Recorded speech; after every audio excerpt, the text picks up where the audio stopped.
Greetings, everyone, and welcome. My name is Donna Lozito. I am a professional animal communicator and a classical homeopath. I'd like to begin today with a little bit about my story because my story is foundational to the work that I do today in both animal communication and homeopathic medicine. It also demonstrates the level, the depth of information that can be had in both practices. Back in the early 90s, I purchased a horse named Sweet Dreams, also known as Sweetie. He was a talented hunter jumper. I thought we were going to go to all the fancy horse shows and be the consummate equestrian. It's only after a month into the relationship that Sweetie's leg was injured. I was told at the time that I may never ride him again. But his leg was not healing properly, and no veterinarian could explain to me why this was occurring. It was then that I rekindled my animal communication skills, and along with the help of many, I asked Sweetie why he thought his leg was not healing. And the information that was given was profound. He said, all of the veterinarians keep looking at my leg, and my leg is not the problem. It's my immune system, and if you boost my immune system, my leg will heal. I followed his telepathic instruction, and within a month, he was on the road to recovery. Here, I'd like to mention that the depth, the level of information and detail that was conveyed telepathically and how these beings can actually communicate. It was years later that he was diagnosed with a brain tumor that created a myriad of debilitating symptoms.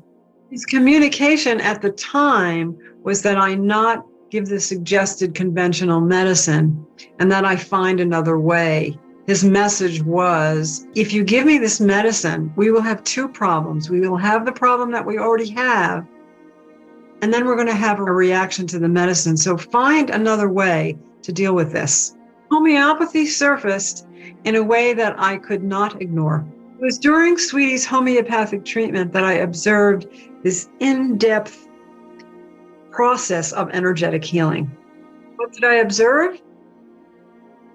I witnessed the energetic instruction from the substance, in this case sulfur, which was chosen as his remedy,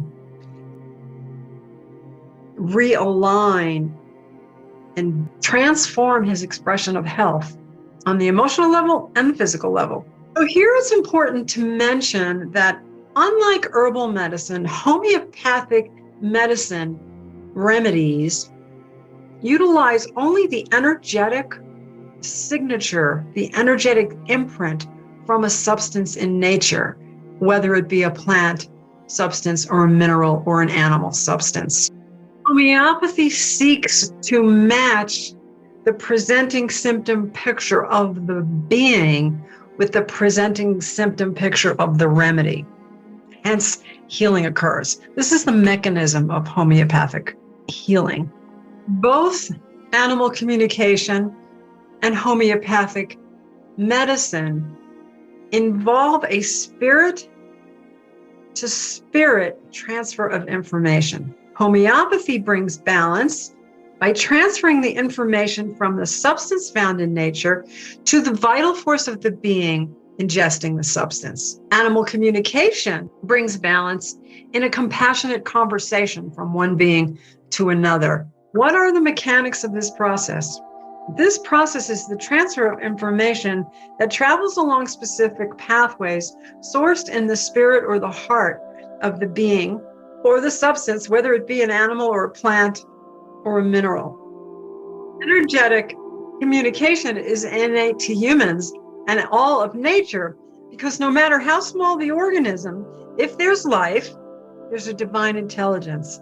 And if there's a divine intelligence present, which is energetic, there has to be a capacity to communicate on an energetic level. The capacity must be energetic. I'd like to give you a couple of case examples whereby we see the results of this energetic transfer of information from one being to another.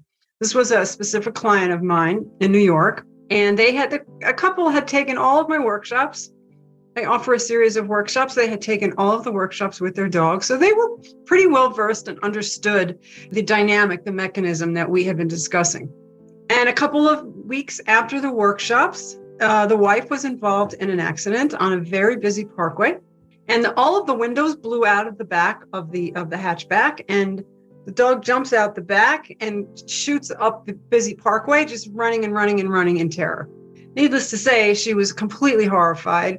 She called her husband. They went to the hospital. She got herself checked out. And then they proceeded to search for the dog through the neighborhoods in this area. And the husband had realized and remembered that he could communicate with his dog from a distance. He spoke to the dog and gave him specific instructions. And he said, go to someone's house and sit there and stay there until we get there. Allow someone to read your tags. Do not move until we get there. Shiner did receive the communication. He went up to someone's porch, chose a house, sat there. The woman comes outside, offers to, invite him in. He did not move because he was instructed to be still. She read his tag, called the husband, and they went to pick the dog up. And so for me, this was a beautiful demonstration, that anyone can do this, because they tried to contact me to see if I could locate the dog, but I wasn't available that day. They used their own skills that they learned and spoke to the dog and found the dog. And so what I think that this demonstrates also is the energetic information travels along these pathways. Any being can work and use and utilize this mechanism of telepathic communication. It is innate to us all. Now, the second case I'd like to discuss is a homeopathic case, but it does cross over to animal communication. This was quite a spectacular case. It is a case that I feel demonstrates the capacity that nature has to heal. A 7-year-old child presented with a severe case of night terrors and a severe case of Graves' disease. The medical community wanted to put her on psychotropic drugs, and mom didn't want to give her drugs. And so she sought out homeopathic care. At the time, I was working for an integrative MD, and she had contacted him for some help in a natural way. And he got in touch with me because this child, her main complaint was that she had a bird stuck in her throat. And so I knew the type of homeopathy that I practiced, that there might be a possibility that I can help this child with some homeopathic remedy. And so she came down from Colorado, and I spoke to the child, and she explained to me that there was this bird stuck in her throat, and she explained exactly where the bird was located. The tip of the beak was located around her neck and extended across her throat, giving her a lot of throat issues, and then, extended into her abdomen. And she said that at night, the bird was telling me to do bad things. And then she also proceeded to tell me that she had been a magpie in her other lifetime. So I'm taking all of this information in, very important information when we're taking a homeopathic case, because as we talked about before, I need to match the presenting symptom of the being to a presenting symptom of a remedy. In the interim, what's happening while I'm speaking to her is 16 large ravens appear on the railing of the deck of the doctor's office and just stay there. And we were all stunned. I then had a communication with the raven, a very simple message, very clear message actually, which was that this child needed their energetic influence. There is a remedy made from the blood of the raven in the homeopathic materia medica. But I, of course, have to follow, I followed precisely homeopathic protocol to look at a remedy and match it with then the child's symptoms.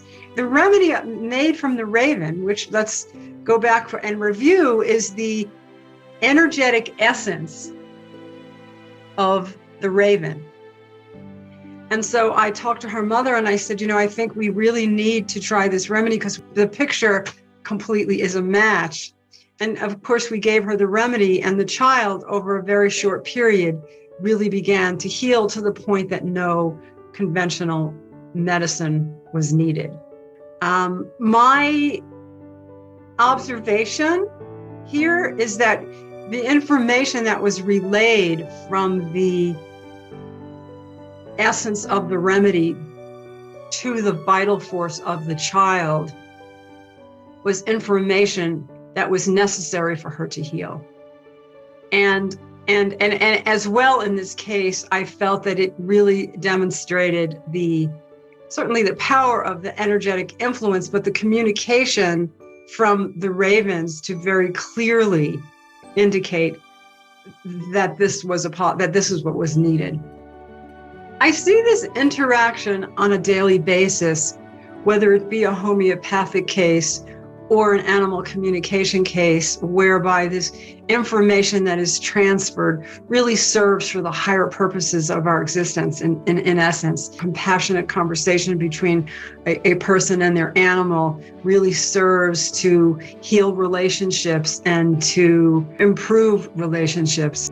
And homeopathic medicine shows its capacity in the energetic realm, in the mental and the emotional and the physical level, that nature has to communicate to us in the way of healing. At this particular time on our planet, we have such an incredible opportunity to join in the conversation with nature and allow her to assist us on our way in this journey of life, to proceed forward with her compassion and understanding.